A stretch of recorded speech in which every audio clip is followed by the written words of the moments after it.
Bonjour Leïla, Bonjour Marion, je suis ravie de t'accueillir aujourd'hui sur le podcast de la communauté. Merci d'être là.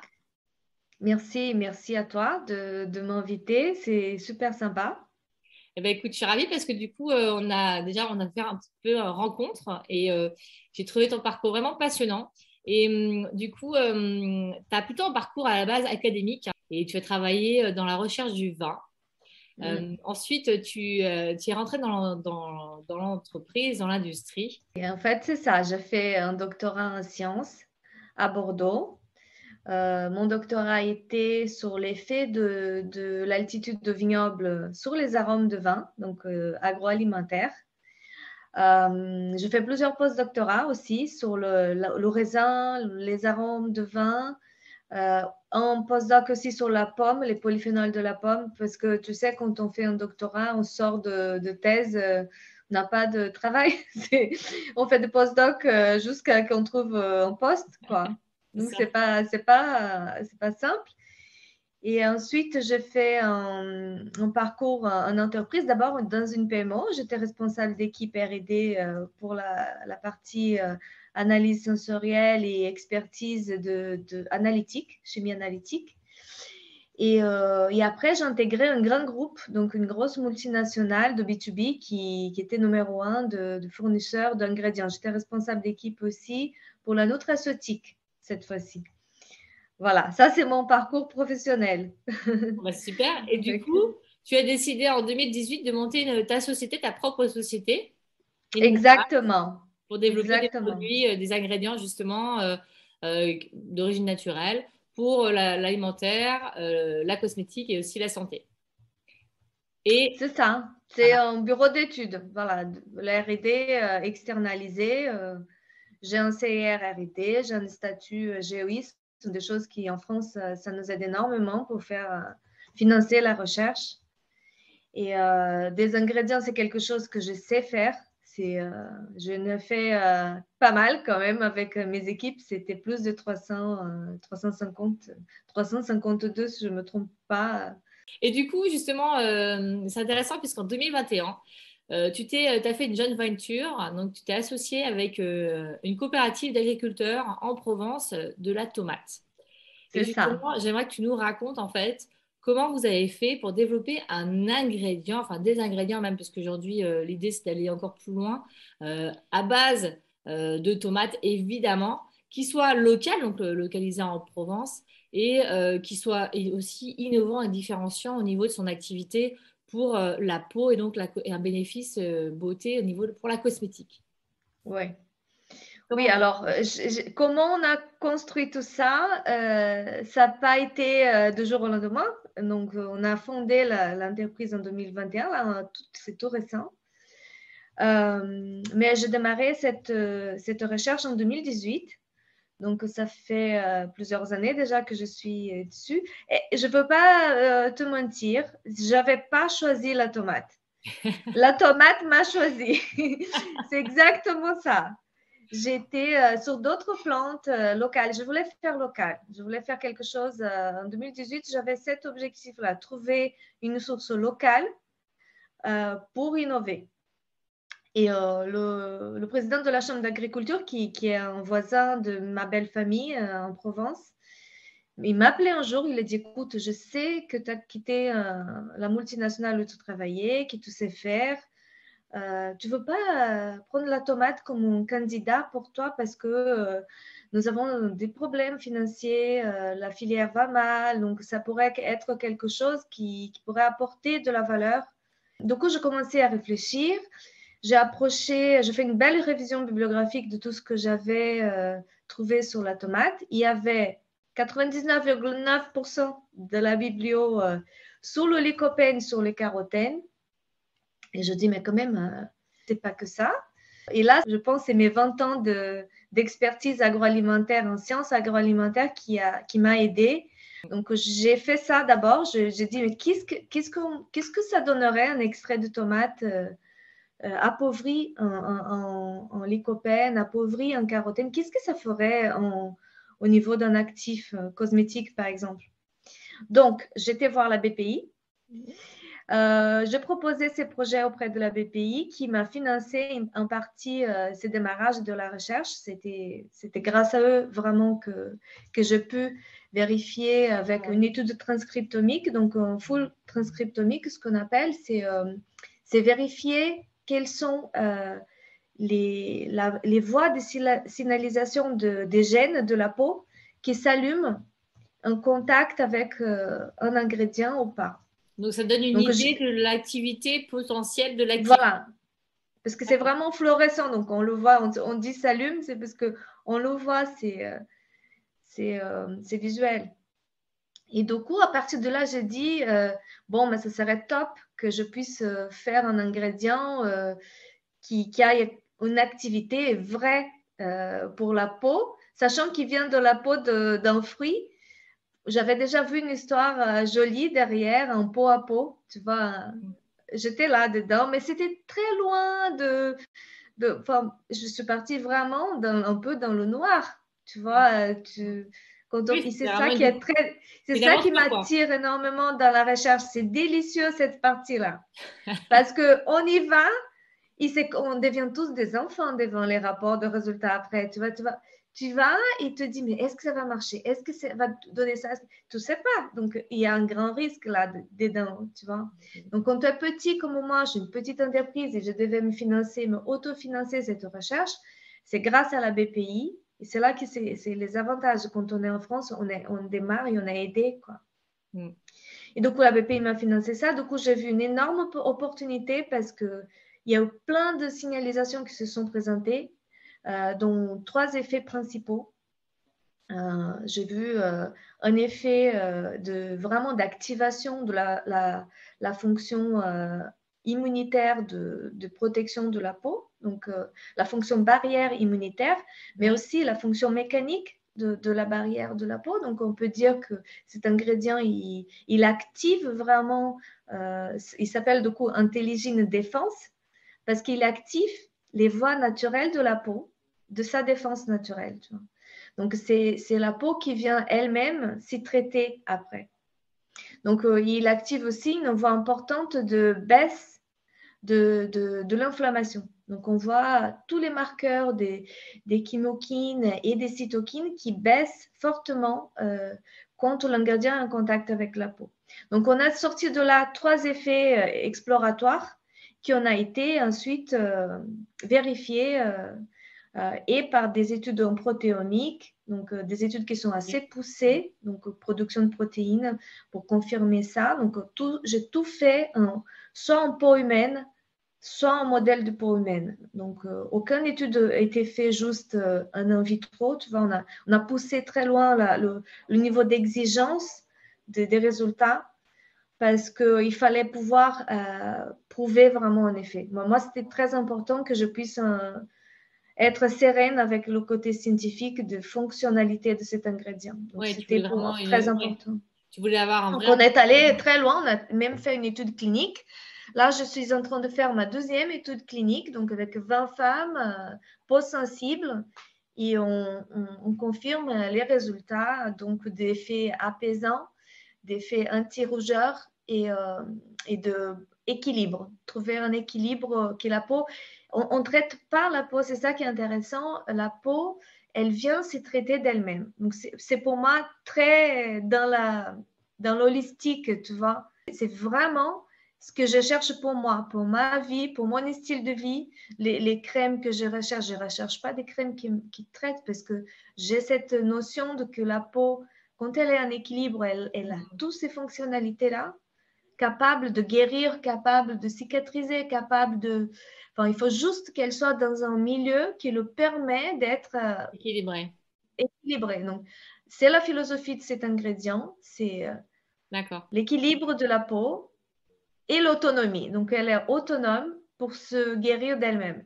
Voilà. Et on donne tous les éléments, quoi. Ouais, c'est parfait. C'est ce qu'il faut justement pour la peau, comme tu dis, pour qu'elle soit équilibrée. Et quand tu as découvert donc, ces premiers résultats donc, positifs de l'ingrédient, enfin de la peau de tomate en fait, hein, qu'est-ce qui s'est passé ensuite? Alors, Ensuite, j'ai été faire tout un tas de contrôles toxicologiques, de contrôles des résidus de pesticides, des métaux lourds, tout ce qu'on doit avoir pour de toxines pour être sûr que cet ingrédient avait un futur, tu vois, parce qu'il y a une certaine exigence de marché. Et c'est là que je dis banco, c'est bon, j'y vais, quoi, parce que quand même, on est dans une région, donc juste pour te dire un petit peu de l'histoire de la tomate dans le Vaucluse, là où j'habite, autour d'Avignon. Donc, c'est une histoire qui est très jolie, elle est ancestrale, hein. La tomate, dans les années, au milieu du 19e siècle, on cultivait dans la région 400 000 tonnes de tomates, hein. C'est énorme. C'était 400 000 tonnes. Aujourd'hui, pour que tu aies une notion de ce que ça signifie, aujourd'hui, c'est 160 000 en toute la France.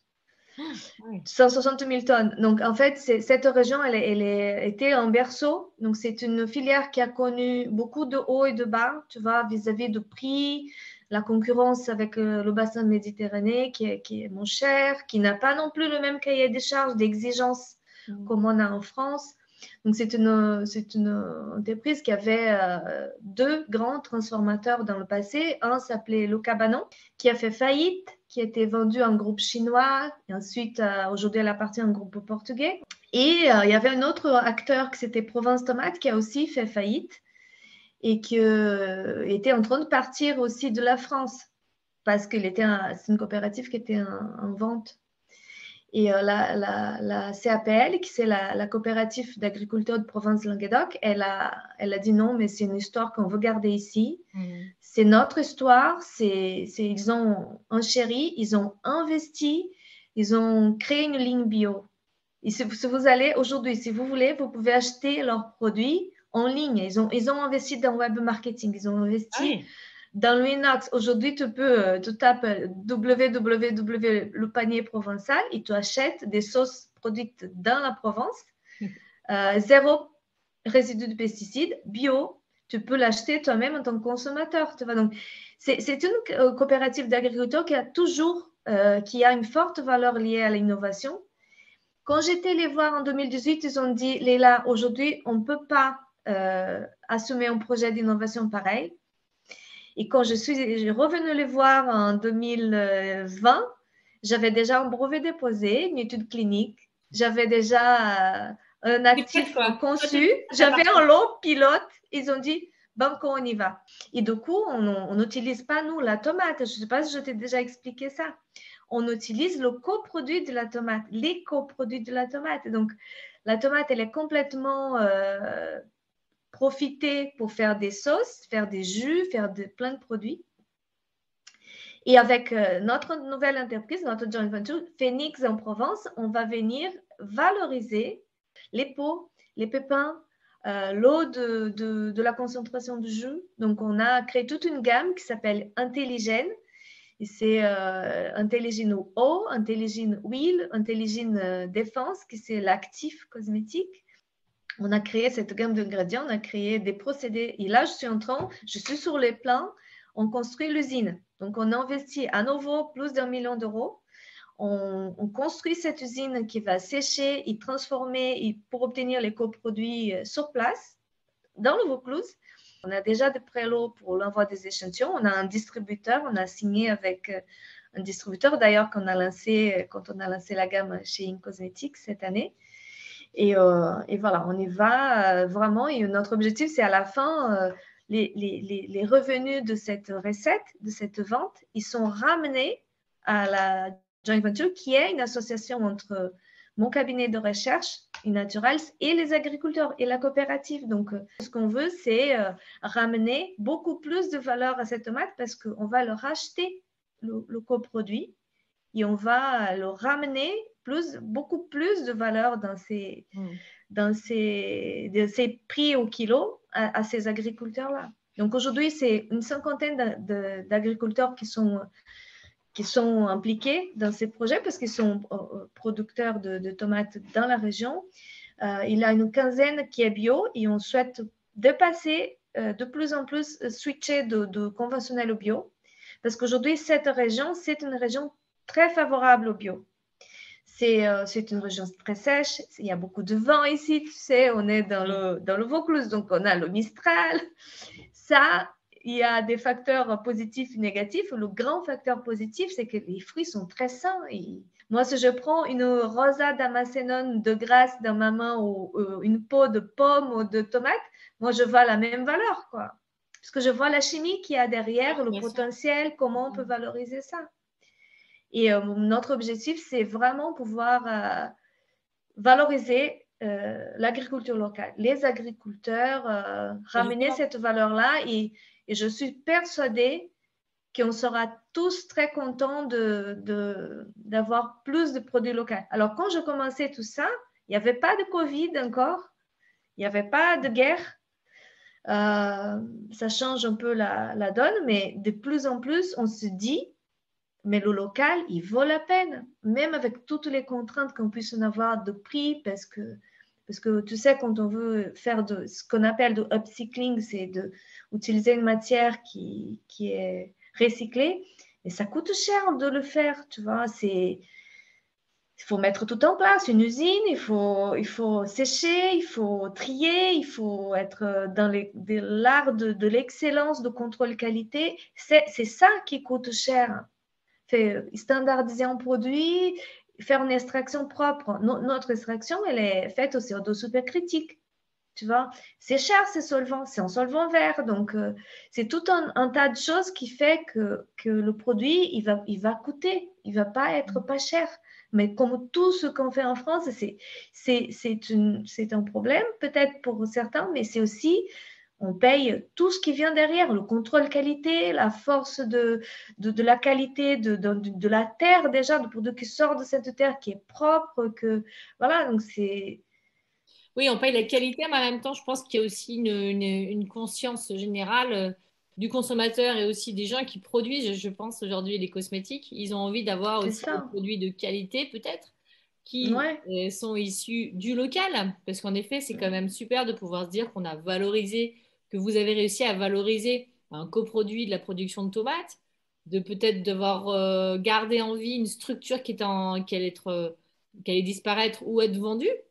Mm, Et c'est donc, ça. c'est intéressant de pouvoir se dire que vous avez réussi à valoriser justement ce coproduit et le rendre aussi innovant et différenciant par les tests que tu as quand même fait. Parce que je tiens à dire quand même, en effet, je discutais avec toi, c'était vraiment impressionnant tous les tests que tu as fait. C'est pas juste un petit test, voilà, c'est tous les tests Non. que tu dis que tu as Ah, fait mais avant non. et après in vivo. Donc, il y a quand même derrière Non, du une lourd, quoi. science forte, quoi. Ouais.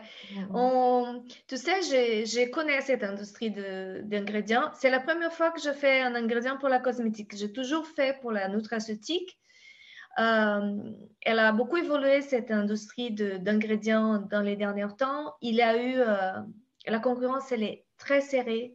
Les ingrédientistes, ils ont un énorme boulot derrière de recherche.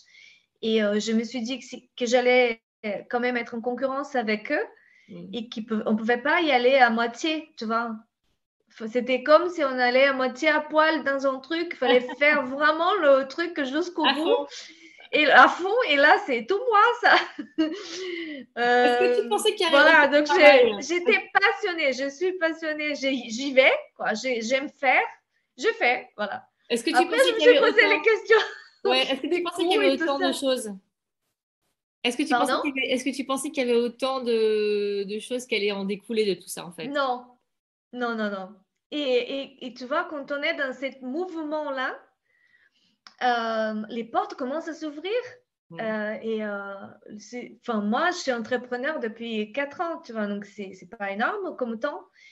Euh, je quittais une multinationale, donc c'était quand même un grand risque. Je n'ai jamais pensé que j'aurais être si bien accueilli par le milieu entrepreneurial, tu vois. Il a un certain entraide, il a les gens qui t'ouvrent les bras et qui disent non, mais c'est super, on y va, on va t'aider, on veut que tu arrives, c'est beau. Et en fait, je trouve on touche quelque chose qui est très précieux pour moi, que c'est de l'humain, quoi, quand on est comme ça. Ouais, ouais. Et voilà, il y a tout un cercle vertueux qui se positionne comme si ça se Tu vois que les choses doivent se faire comme ça parce qu'il y a un tas de signaux, des choses qui s'organisent pour que ça marche. Donc, si ça va marcher vraiment, on verra bien parce que là, on vient de lancer la gamme. Je compte beaucoup sur les marques. Je compte sur la valeur de marque et de l'excellence de la cosmétique française et tout ce qui est vendu à l'étranger, c'est cette excellence-là. Je sais que la Provence, elle a une valeur forte, ancrée, notamment en cosmétique à l'étranger. Voilà, on a coché plein de cases et on compte sur les marques pour valoriser nos ingrédients locaux aussi, quoi. Mm. Moi, je suis sûre que vous allez trouver votre marché en tout cas. Et du coup, donc, c'est intéressant de parler donc d'innovation locale, mais aussi quand on a préparé l'interview, on avait envie de parler aussi, de se dire que c'était aussi une production raisonnée, puisque vous avez quand même une faible empreinte carbone. Ah oui, parce Et à que terme, ouais, on vous va, on va devriez tout avoir. faire localement. On a la tomate qui sort de l'usine de Tarascon. Notre coproduit, il sort et on le récupère sur l'usine même. On installe un séchoir, un trieur. On aura donc l'eau qui sort de la distillation à Tarascon, pareil. On va mettre un packaging déjà sur l'usine. Ouais. On investit sur une ligne de stérilisateurs et de packaging stérile sur en milieu fermé, donc aucun contact avec des possibles contaminants. Donc voilà, nous sommes vraiment dans l'approche. Et là, c'est vraiment mon côté industriel qui parle. Je connais l'industrie, je suis aidée quand même, je ne suis jamais toute seule, mais il y a un tas de démarches de simplification de process qu'il faut mettre en place pour que ça fonctionne. Et on va vendre des ingrédients qui sont issus de la Provence, de la terre, et qui sont fabriqués sur la Provence. Il a juste la partie d'extraction de CO2 supercritique pour la partie lipophile. Ça, on doit sous-traiter parce que c'est quand même un autre type de métier. Et là, on sous-traite une partie en France. Jusqu'à un certain niveau de vente, on va pouvoir tout faire en France. À partir d'un certain niveau de tonnage, il va falloir qu'on aille se faire aider par un fournisseur de services étrangers, en Espagne ou en Allemagne. Pas plus loin que ça, mais tout simplement parce qu'on n'a pas autant que ça des prestataires de services qui font des extractions sur CO2 supercritique en France. D'ailleurs, si quelqu'un qui écoute ces podcasts veut prendre contact, moi, je suis très facilement joignable par LinkedIn. Je serais ravie d'échanger Exactement, sur peut-être que ça ça. fera des petits bébés, des relations en tout cas. C'est clair, Ce serait c'est chouette. clair. Ce serait chouette. Et justement, quelle est votre vision à moyen terme? Alors, à moyen terme, cette année, on a lancé 3 ingrédients à partir de la tomate. On doit lancer un 4e en fin d'année, si tout se passe bien. Il y a beaucoup de délais avec la recherche en ces moments. C'est un peu plus compliqué qu'avant parce que même au niveau des intrants, les réactifs, les colonnes chromatographiques, quand on veut faire analyse, tout est très, très ralenti. Je compte sur mes prestataires pour pouvoir lancer un 4e ingrédient encore cette année. Sur la tomate toujours, mais plutôt hydrophile, donc soluble dans l'eau. Et j'ai un autre projet qui doit démarrer en 2023, c'est sur la pomme. Donc, le panier provençal, c'est aussi une industrie qui processe d'autres fruits. Donc, la pomme, je sais qu'il y en a déjà beaucoup de gens sur ces domaines. Bon, on va faire différent. On ne fait jamais comme les autres. On va innover, on innove par le design, par le procédé. On va faire probablement très différent pour ne pas être gêné par la concurrence. Voilà. Oui, et puis pour se C'est ce faire que je peux dire. Mm. Mais on souhaite dans l'avenir introduire, parce que là, on aura une usine qui sèche des coproduits, qui peut trier, qui peut vraiment faire des choses très sympas. Et on souhaite travailler avec d'autres fruits, pas que avec la tomate, parce que vous savez, on travaille sur une saisonnalité. Donc, la tomate, c'est du mois d'août au mois d'octobre, enfin fin septembre, début octobre. Et on souhaite intégrer d'autres saisons, d'autres fruits qui puissent être, pour en profiter, notre usine qui sera sur place. Ouais, c'est intéressant. Et du coup, après, tu m'avais dit aussi que finalement, aussi à moyen terme, vous avez envie que l'entreprise, que l'usine soit à zéro déchet. Voilà. Non, encore une fois, si je n'ai pas été très claire, toute notre matière première est issue d'un procédé qui existait déjà. Donc, ce sont des coproduits. On continue dans cette démarche-là. Bon, c'est une démarche qu'on n'a pas inventée, hein, c'est assez en mode en ce moment. Mais je trouve que de plus en plus, elle a sa valeur. On sait que des matières premières, aller le chercher en Chine ou en Inde ou de l'autre côté du globe parce que tout le monde le fait. Bon, c'est un modèle, hein, je ne les critique pas, mais ce n'est pas le nôtre. Donc, nous, on veut faire avec ce qu'on a, faire local. On va chercher vraiment faire un modèle plutôt linéaire comme ça, une matière, plusieurs ingrédients locaux. À partir de coproduits, on pense que c'est quand on connaît de la chimie de tout ça et qu'on sait comment on va le valoriser, il n'y a pas de raison d'aller chercher plus loin, quoi. Il n'y a pas de raison. Ils sont très qualitatifs, les coproduits de l'agroalimentaire français. Il faut se rendre compte hein, de cette valeur-là. C'est assez positif. Donc, on va faire ça. On va travailler sur d'autres fruits du panier provençal, mais aussi d'autres matières qu'on puisse trouver intéressantes et qui puissent être associées à notre saisonnalité. Donc, pareil, tout est à construire. En tout cas, on est très, très heureux et très motivés à fond quoi, pour faire ça. Eh ben oui, il faut de l'énergie en tout cas, et puis de la passion, je pense, beaucoup de passion. Ah Euh, ouais, et d'envie de revaloriser, comme tu dis, c'est un peu un cercle vertueux finalement, puisque vous partez vraiment d'un ingrédient qui est éco-responsable, qui a une vraie différence et qui est aussi issu. avec beaucoup de science, hein, investissement Oui, fort en science. oui, Pour oui. nous, ça, je trouve que malheureusement, ce que je vois faire encore sur les coproduits, c'est toujours, tu vois, une graine qu'on le met comme exfoliant, un truc. Moi, franchement, je trouve que c'est dommage. On peut faire des vrais actifs avec des vraies activités prouvées sur des coproduits, mais pour moi, c'est un boulevard là, d'opportunités. C'est super. Bah, merci justement de partager ça parce que tu vas donner peut-être l'envie à d'autres aussi de pouvoir se dire, mais en effet, on peut revaloriser et valoriser le patrimoine qu'on a agroalimentaire en France. Tous ces Ben, c'est clair. savoir-faire aussi peut-être anciens qui aujourd'hui ont besoin peut-être juste d'être un peu dépoussiérés. Ça commence, hein. Il y en a qui le font. C'est compliqué. Je ne te cache pas que c'est facile. La supply chain à monter, c'est un boulot en soi. On a besoin de temps pour bien faire.